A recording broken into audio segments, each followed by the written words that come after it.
Hello, ladies and gentlemen, and welcome back after that international break. We now have game week 4. It is a big week. There's some big games going on this week, especially the very last game of the game week. And so we're going to start off by showing you the beautiful fixtures, and then you guys out there can have a think about what players you've got. There have been some injuries on that international break. So just be wary. Some players did very well that haven't had a great start, and now that could probably set them into the next game weeks or so. So have a look at that for me. But if you do want to join my league, the code is going to be up here, or there'll be a link down in the description for you guys. Also, please hit that subscribe button so you get all the notifications when I go, when any videos go live, or when I actually do go live. And talking about going live, I will be going live on Saturday for the very first fixture of this game week. Okay. I will go live probably about 20 minutes before the start of the kickoff. So please join me. It will be on this channel. So come in and talk about fantasy football, and also talk about the game that we're going to watch. So for now, ladies and gentlemen, let's jump in and let's see who we're going to do a watch along with. So the very first game is Arsenal versus Nottingham Forest. It is a 12:30 kickoff. That means deadline is Saturday, 11 o'clock UK time. So please make sure you get your team sorted out by then. Then we go into 3 o'clock kickoff games. We have 5 3 o'clock kickoff games. We have Bournemouth versus Brighton, South Coast Derby. We have Palace versus Sunderland. We have Everton versus Villa. We have Fulham versus Leeds. We have Newcastle versus Wolves. Then we have a 5:30 kickoff. It is a London derby. It is West Ham versus Spurs.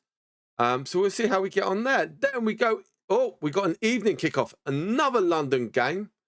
It is Brentford versus Chelsea. So we've got a long old day of football on the TV. Then we go into the Sunday fixtures. The first fixture is Burnley versus Liverpool.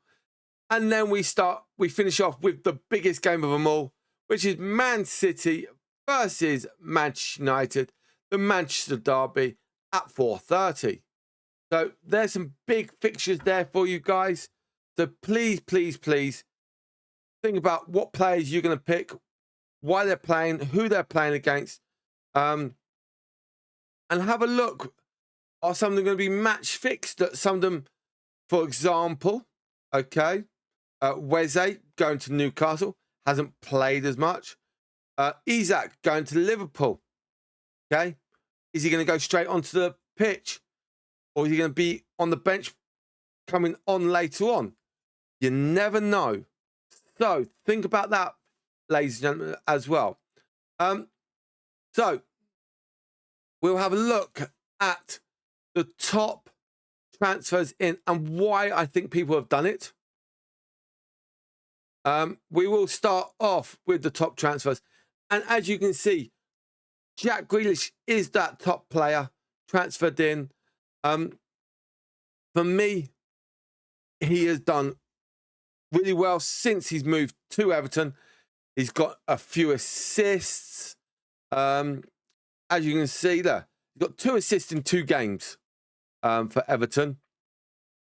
So getting 21 points in 2 games, that is impressive.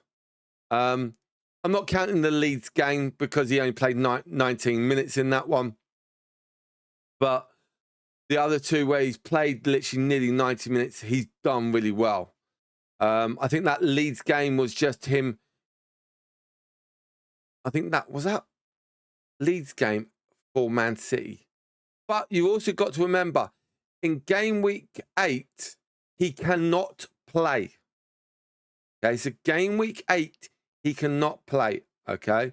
So just remember that because he is on loan, okay? So just be careful, okay? So he won't play in that. So you've got to think, is that when I take my free hit? Watch out for that, okay? And Osimia, very good, but Brighton can be a bit of a tricky side. It is a home, so that's a good advantage. Newcastle at home, again, back-to-back game weeks at home. I do like that. But he did struggle against Spurs, so think about that coming into this. Enzo Fernandez, again, just like Grealish, okay, played those 90 minutes, has done well, scored in both, done an assist in both, but that was against, I'm going to say this now, one weak team and one weakish team, which was West Ham and Fulham. Against Brentford, I think he could do really well because Brentford,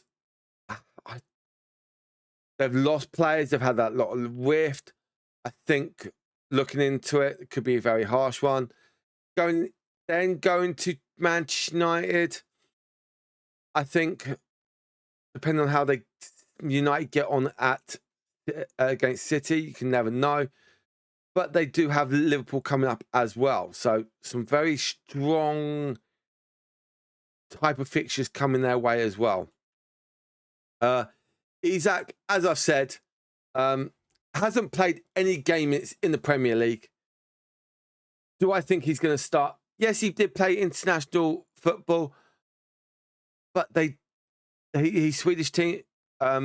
Sweden did lose their one of their international games, so that could be a bit of a downer as well.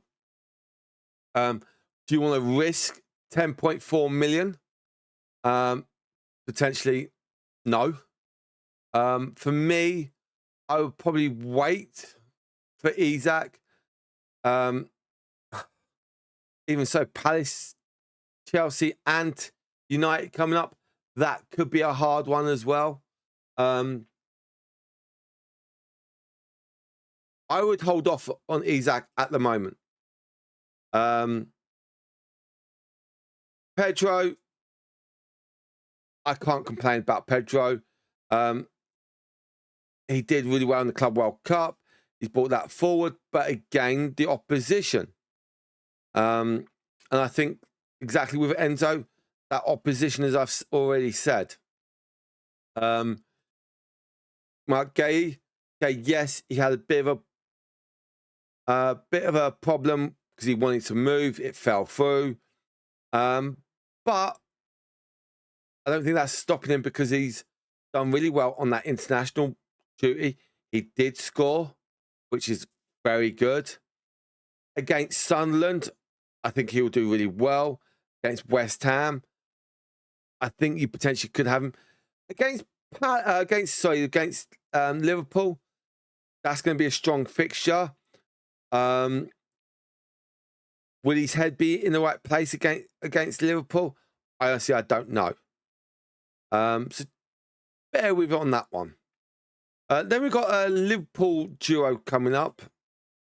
Hugo Intiki, I could never pronounce his name. I'm going to apologise. Did struggle against Arsenal. We did hold him off. But he's been playing that 70 odd minutes, 80 odd minutes marker. So against Burnley, should do well, but it all depends on, is Isak going to play? Now, does he start and Isak come on? I don't know. But if you look, it's only 7.8%, 29%. So a lot more people are going this way first. That's why I would hold off on Isak. 10.4 million. It's a hard one. Gapco, he was actually one of my choices potentially to come in. But I had to make a change in my defense. So he's not in. He may come in future. Also, like someone like Calafiori, very good. But look at those next 3 fixtures we've got. Okay, it's Forest at home, City at home. Okay, home game. Newcastle away. That could be a struggle game as well. Then we do have West Ham and Fulham. So that could be a nice London fixture run as well. So that could help. So I would hold off for Calafiori until probably that game week 7. We're going to talk about the big man, Haaland, okay? Yes, scored twice in the first game, scored 3 goals. But what an impressive game. Scoring 5 goals on international duty. Okay, yes, it wasn't against strongly, but scoring 5 goals in any game is impressive. So have a look at that. Think about what he's going to do. It is against Manchester United. So they're going to be a bit rough. They're going to be putting their foot in. I'm going to say there's going to be a few bookings in this game. I think Haaland's going to get a little bit of a reaction. So bear with it, okay? Van Dijk, very good. Again, got a good few games reached. But again, against Everton, he's always a bit more tougher. He pushes it. He may get a yellow card against Everton, so I would hold off a little bit there. When it comes to Palace, again, could be a bit of a hard. Chelsea's reasonable, okay? I didn't see how Salah got on the international duty, but with the performance of coming up with against Burnley and Everton, he always tries to do really well against Everton, but we'll see. Again, Eze, okay, yes, he only played 20 minutes against Arsenal for Arsenal. He did come on, but I think it'd be a good sorting around. It's his first home game. Back to where he belongs. So we'll see how he gets on. And hopefully he can push himself and do really well against Forest. I would still say he may start on the bench and come on later on. It all depends on that formation, how our defence are, or how our midfielder is. We have been picking up a few injuries. That's my problem at the moment for Arsenal. Now, I'm going to look at this guy here. Okay. I really do like Lucas Paquetá. He is a lovely man. Fought hard, okay? Very good. Yes, I know he had a bit of a problem. The FA had him on charges. He got cleared. So for me, bang. I will love him in my team. Push. He will fight for everything.